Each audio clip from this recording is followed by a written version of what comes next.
syempre, pinaniniwalaan natin siya noon. Parang wala lang, passing lang kung sino yung pinapalinggan niya. Until such time, may kapatid na nagsabi, si Badong daw, nag-exit. Kung sino si Badong? Sino si Badong? Ganun. Until such time yun, na-research ko sa YouTube. Ayun, sabi, wag daw makinig sa'yo, ganyan-ganyan. May free will naman tayo, mga kapatid. Nagkalayaan tayo kung sino dapat natin pakinggan. Meron naman tayong common sense tsaka critical thinking kung dapat ba natin pakinggan. Marunong naman siguro tayo mag-balance kung totoo ba sino ito sabi na totoo. Tsaka simple lang, Badong eh. Simple lang, bro. Kasi dati tayong tumatayo, naninindigan, may bayag sa pananampalataya, lumalaban, sumasagot, nakikipag-rebat sa lahat ng allegation. Bakit ngayon? Walang ganun. Bakit ganun? Yeah. Dahil ba natatakot kay Badong? Pag natatakot kay Badong, ang tawag doon, bading eh. sabi niya. Bading na, coaching taan ba yun? Yun lang naman. Alam mo mga chong, nagtatawanan kayo sa mga kalokohan nyo.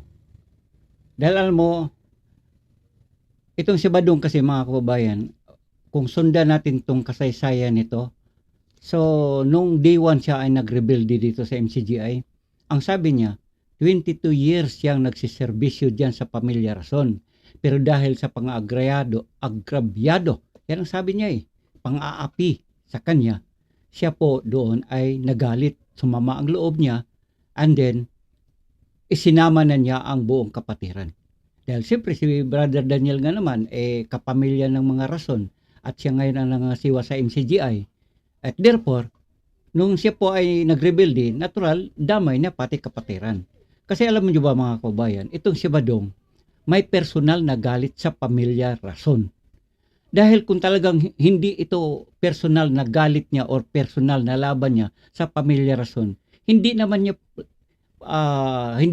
niya dapat ay murahin ng PI ang Brother Daniel. Sinasabihan nga niya, punyeta, demonyo ang nanay mo Daniel Rason, pokpok ang asawa mo Daniel Rason. May kaugnayan ba dyan kung ang pag-usapan dito ay ang pananampalataya? Kung doktrina, mali ang doktrina dito sa MCGI, bakit murahin mo pa yung mismong namumunot na ngasiwa sa MCGI? So therefore ito mga tatlong mokong na ito po'y nagtatawanan sa kanilang kalokohan na hindi nila alam ang kanilang ginagawa. Tuloy natin ha mga kababayan, reaksyon lang ito, sasagot ako sa mga kalokohan ito. Saka mga kapatid, huwag kayo makikinig kay Badong. Huwag kayo makikinig. Opo, makinig po kayo sa sinasabi ni Kuya. Correct. Kasi pag nakinig kayo kay Badong, dapat handa kayong magpadaos-dos sa matalim na kutsilyo na may sili. Ayan. Magpagintista na. Alam mo Chong, alam ko naman yung mga style nyo, pang-aasar yan pambubuli. Hindi mo ba alam kung ano ang ginagawa ni Badong naman laban sa nangangasiwa ngayon sa MCGI? Ikaw kaya Brad, sino kaya itong mukong na itong katabi ni Badong Yeah. Hindi mo kasi alam Brad kung ano naman ang ginagawa ni Badong dito sa nangangasiwa sa MCGI. Ikaw kaya ang murahin ng mula ulo hanggang paa. Sino ka mang loko-loko ka? Ikaw kaya ang sino to? Brad. Anyway, hindi ko kilala to. Pero itong katabi ni Badong, hindi mo lang kasi alam Brad kung anong sinasabi mo. Ikaw kaya ang murahin mo sa buong pagkatao mo. Matutuwa ka, pati nanay mo, matutuwa ka ba sasabihin ko nanay po ay puta? Matutuwa ka ba dyan? Tumatawa ka lang kasi dahil wala kang alam. Natural po si Brother Daniel ay sasagot ng mga kagaya dyan sinasabi mo. Natural, yan po ay sagot lang din kung ano man ang sinasabi naman ni Badong laban sa kanya. Natural ang Brother Daniel, mayroong pinangangalagaan yan sa buong pagkatao niya, pamilya niya, maging ang kapatiran. Kayo, anong ipinaglalaban nyo? Natutuwa kayo ngayon na lumayas na kayo sa MCGI. Ano ngayon kahantungan ninyo ngayon dyan? Di nagbumukha lang din kayong parang mga tupang na walang nagmamay-ari. Na para lang kayong mga hayop na kalabas sa kulungan na wala na kayong lugar na mapupuntahan. Di wala nang nagmamay-ari sa inyo. punta lang kayo, punta dito. Unang-una nga ang tanong ko, anong ipinaglalaban nyo ngayon? Granting, lumayas na kayo dito sa MCGI, kung lumayas man o kaya pinalayas kayo. Ano na ngayon ang magiging kapalaran ninyo? Mayroon ba kayong pupuntahang iglesia? Mayroon na ba si Badong na sukat ninyong mapupuntahan dyan? Mayroon bang nakalagay dyan kahit malang sabihin natin iglesia ni Badong? Kaya ba niyong pumunta doon sa mga dati niyong pinanggalingan? Na ang sabi niya ay mga aral demonyo. Ano, punta na kayo sa Katoliko, sa Sabadista, Saksi ni Jehovah, Mormons, mag-Islam na lang kayo para madagdagan asawa niyo. O kaya dito sa Iglesia ni Cristo na pinangungunahan ni Manalo, pamili. Anong ipinaglalaban niyo ngayon? Nagtatawanan kayo ngayon dyan? Hindi kasi niyo alam ang kanyang mga ginagawa. Kaya tama nga ang sinasabi ng Panginoon Hesus Kristo, Ama, patawarin mo sila dahil hindi nila alam ang kanilang ginagawa. At yan kayo ngayon. Ang ano, Tsaka handa kayo magpabunot ng ngipin. dentista. Kayo, Hindi sa dentista. Kaliwa kanan. Yung mga ganun pasaring, parang, ha? Ba't may ganun? Oh, dahil nga hindi mo alam kung bakit nagkaganon. Alam mo kasi Brad, magkakakulay na kayo ngayon dyan. Kaya nga ang sabi dyan, a bird of the same feather flocks together. Hindi mo kasi alam kung ano naman ang ginagawa ni Badong. Laban naman dito sa karangalan sinira niya dito sa MCGI. Kung kayo nagmamahal sa kapatiran, matutuwa ka ba ikaw? Hindi ko lang kasi tumakalaman sino tumukong na ito. Matutuwa ba kayo dyan mga kapatid? Sabihin ni Badong na ang MCGI iglesia ng mga baboy? Matutuwa ba kayo dyan? Kung kayo nagmamahal sa kapatiran. Ngayon, dahil hindi nyo naintindihan ang ginagawa nyo, dahil at wala rin kayo pagmamahal sa kapatiran, kaya ganun na lang kayo tumatawa dyan. Ang kapatid na Daniel Rason ay mayroong pinangangalagaan yan, pangalan niya sa broadcasting industry, sa social media, sa kapatiran. Dahil itong si Badong, sinisiraan niya ang karangalan ng kapatiran. Natural. At dahil magkasama na kayo dyan at pareho na ang kulay nyo, natural magtatawanan kayo. Ganyan na lang kayo ngayon. Pero ang tanong, ano ang magiging kapalaran nyo pagkatapos nyo ngayon wala na kayo sa MCGI? Punta kayo, parang si Angeles. Sino ba yung dating MCGI na nagpapari? Oh. Na para lang kayo nagkuhubad ng damit pagkalabas sa MCGI, nagbalik sa pari. Para lang kayong kinakain nyo ang yung mga sariling suka. Isinuka na ninyo ang dati nyong pananampalataya. Ngayon, kinakain nyo muli. Ganyan kayo ngayon. Okay, granting na talagang ang MCGI mayroon ng hindi maganda or hindi na sa Diyos o mokulto na. Kayo ngayon, ano magiging kapalaran nyo ngayon dyan? Hindi nga kayo nagkakaisa dyan. Si CJ Perez at saka si Badong nag-away-away na, minura ni Badong si CJ Perez. 'Di ba? O anong kapalaran nyo ngayon diyan? Anong ipinaglalaban ninyo? Wala. Ang ipinaglalaban nyo ay mga kademonyuhan. 'Yun ang dapat nyo sabihin diyan. Therefore, kayo na ay kapamilya ng anak ng mga kapamilya ng mga demonyo. Hindi ba ba't may ganun mga kapatid? Di ba Kayo po. group servant ka, brother, Bridget? Opo, group servant po ako ng isa sa mga zone sa Singapore. Laging Pwede mo bang ikwento kung paano ka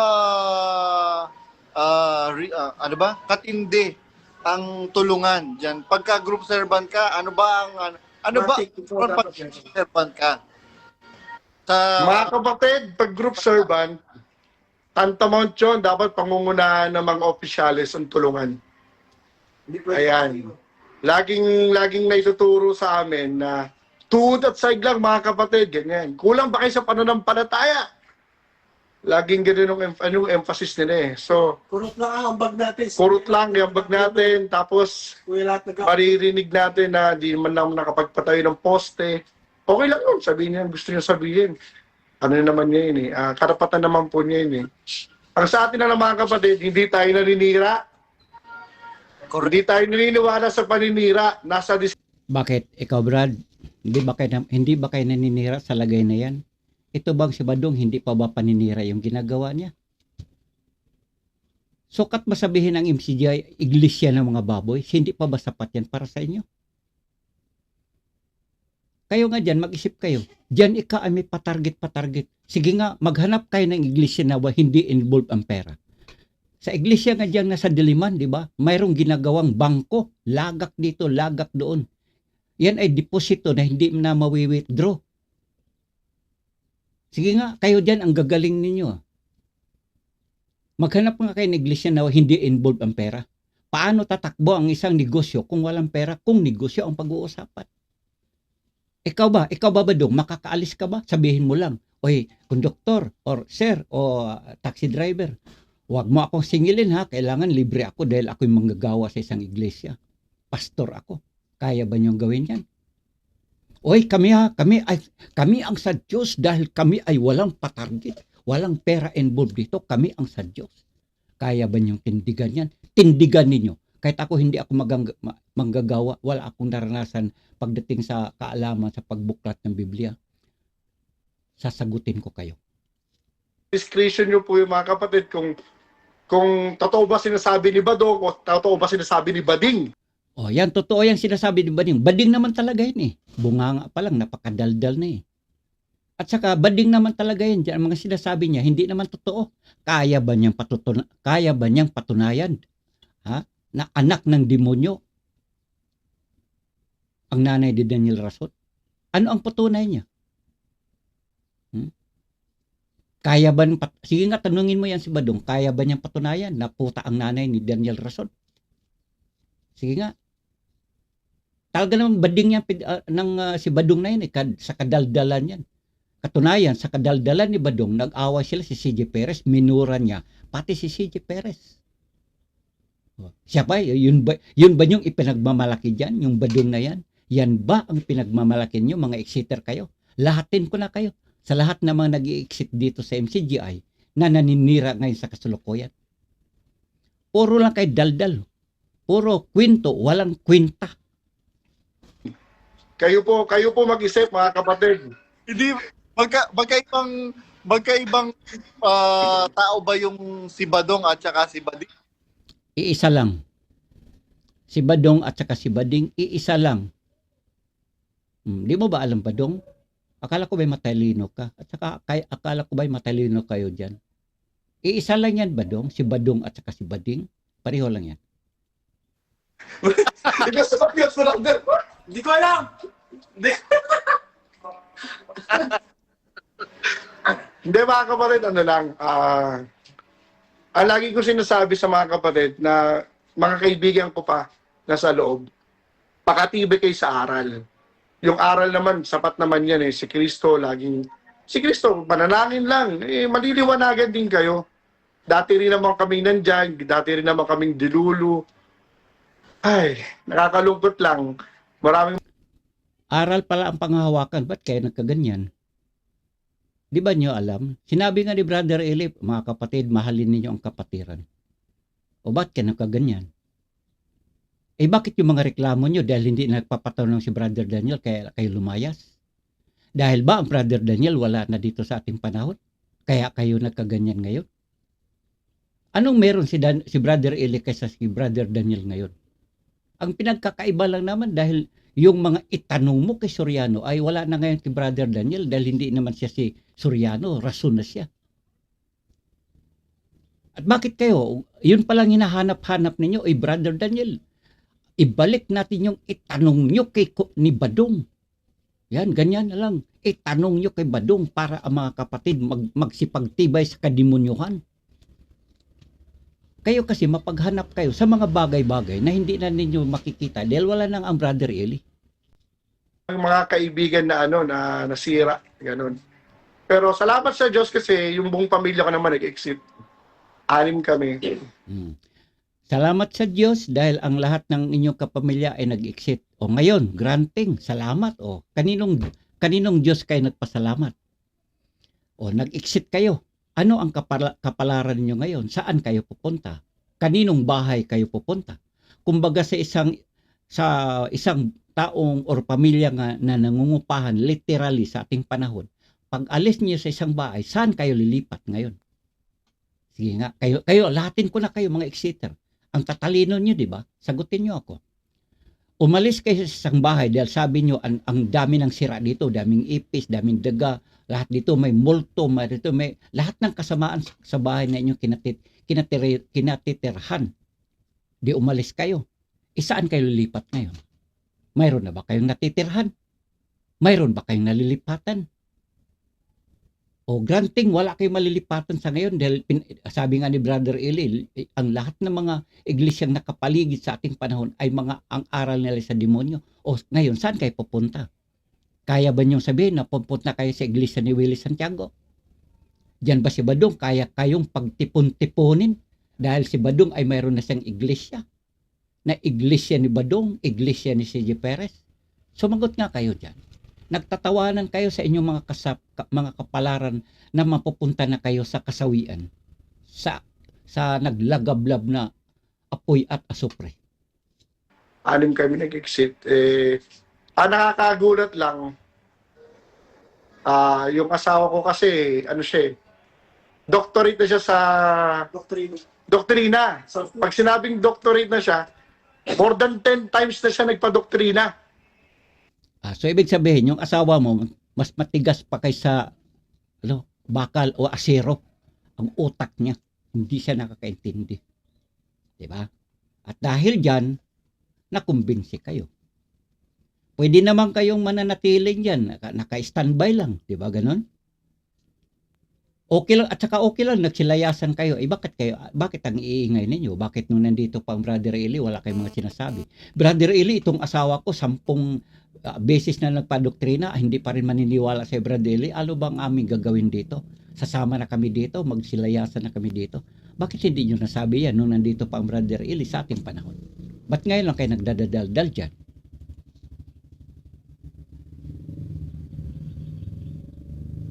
Sige na, ano nangyari? Nawala. Nantiyak na tahanan. Sa dami ng mansyon ninyo, hindi nyo na natitirahan lahat. Paninira lang yan. Paninira lang yun, mga kapatid. Bakit kayo Hindi kay Badong. Ngayon, bakit walang comparison? Di ba?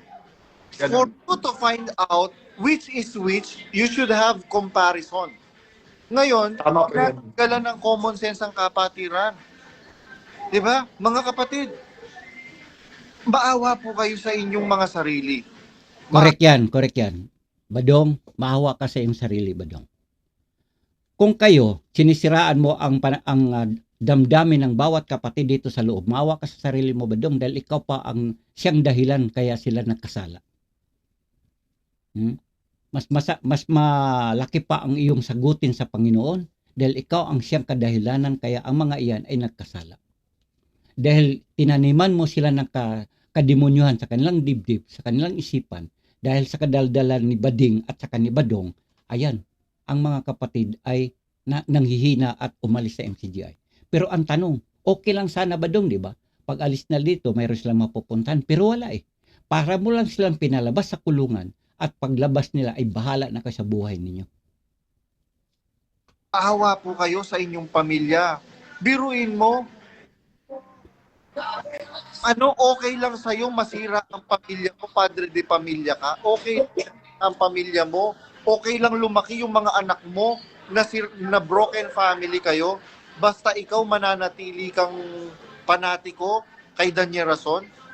Mga kapatid, Bakit Badong? Pagka ang mga kapatid ba, ang isa sa kanila aalis sa MCGI, di ba broken family na rin sila? Ang buong pamilya nila, nandito ang kanyang tatay, ang kanyang nanay, mga kapatid, siya umaalis na, nag-exit na siya. Di ba isang broken family na rin yan? Dahil sa kadaldalan mo. Ngayon, itong kausap mo, sabi nila, buong pamilya na ay nagsisilabas. Okay, fine. Lumabas na sila, magkasama, buong pamilya nila. Pero saan kayo pupunta? Yan ang isang malaking tanong na hanggang ngayon ni walang isang makatsagot. Tapos hanap kayo ng hanap. Itanong nyo kay Soriano. O, tanong mo ngayon kasi kay Brother Eli, kung halimbawa nandito pa sila, Brother Eli, pag umalis na kayo dito sa MCGI, saan kami pupunta? O, anong sasabihin ni Brother Eli? Dito malo na lang kayo sa Pacific Ocean. Magdala kayo ng isang bato Huwag na kayong lumutang. Kaysa naman makadamay pa ka ng ibang mga kapatid at magkasala ng kagaya sa iyo, Badong. Kapatid, tandaan po ninyo, nakilala ninyo ang inyong mga asawa, inyong mga etc. Yung mga anak ninyo, kayo nagpalaki niyan, yung mga magulang. Wow, ang galing magpayo eh. Ikaw ba, Badong, pinapayuhan mo na ba yung sarili mo? Natuto ka na ba, Badong, ng kung paano mga siwa ng mga kapatid na pinalabas mo diyan? Spiritually speaking, hindi na lang sa kung ano pa man ang mga pag-usapan dito natin, mga bagay-bagay na sa ibabaw ng sanglibutang ito. Yung mga kapatid yan, Badong, yung mga nandito sa MCGI, pinapalabas mo. Dahil sabi mo, puro nakademonyohan ang nandito sa loob ng MCGI. Ano magiging kapalaran naghihintay paglabas nila? Okay, nagtatawanan kayo dyan, masaya kayo. Pero ano ang nagiging kapalaran nila ngayon sa paglabas? Puro lang kay kwento, puro kwento, kwento, paninira, wala namang kakwenta-kwenta. Dahil kung may kakwenta-kwenta lang sana yan, Badong, ako maniniwala na sa'yo.